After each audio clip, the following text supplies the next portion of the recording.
Okay, so final afternoon and just catching up with George about how he's found the trip. So George, come to the end of the trip, what have been the highlights for you?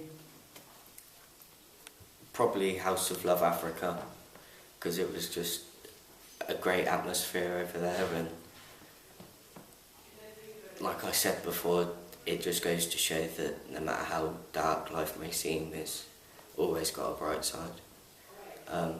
Second highlight, probably Leah. She's just, we've had our ups and downs, but she has just been hilarious from the start. So, the rest of the team, have they been all right? Have you coped with the rest of the team? Without naming names. Without naming names.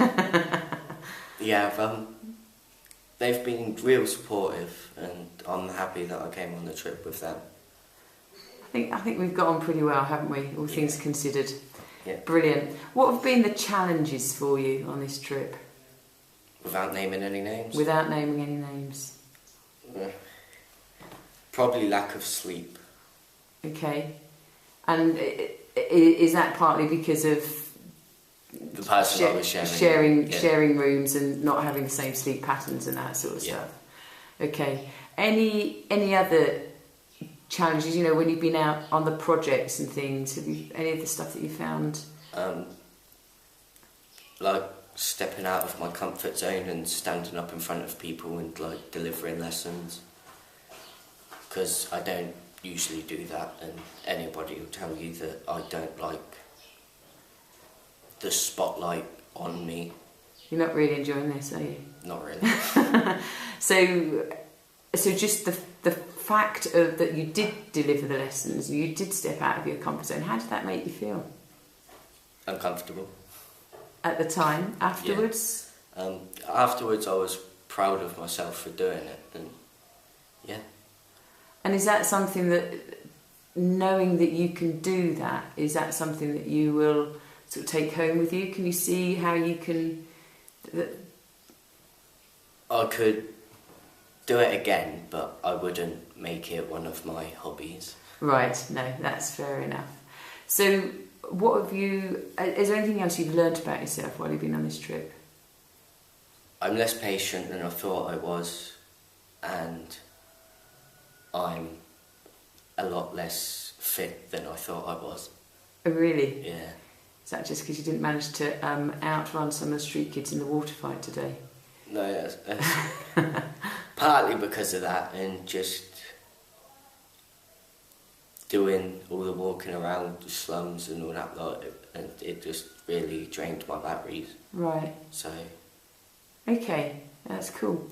When you get back to UK, how do you think the impact of this trip? What do you think that might have on you? You know, the way you do things, attitudes, that sort of stuff. I reckon that I'll realise that my life could be a lot worse, and I'll start like making a difference, like realising that my life is better makes me want to go out more and live it to its full potential. Right. What about in school and stuff? In school, I reckon it's going to help me focus a lot more, because I definitely want to come out here when I'm older. Okay. Any ideas how you might like to do that? Because you're saying you want to be an accountant, don't you? Yeah. Right. So I guess it's just sort of knowing that it could be that, or it could be gap year, or any of those sorts of things. But anything. Okay.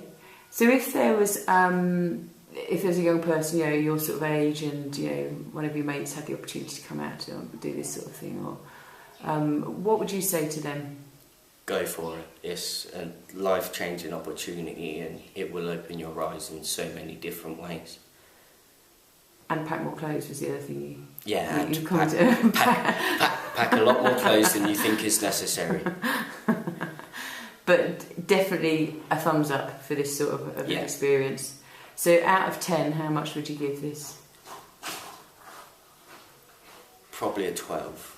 Wow, that's pretty good. Yeah. Excellent. Thank you very much, George. That's been really good. Okay. Great to have you on board. All right. Cheers.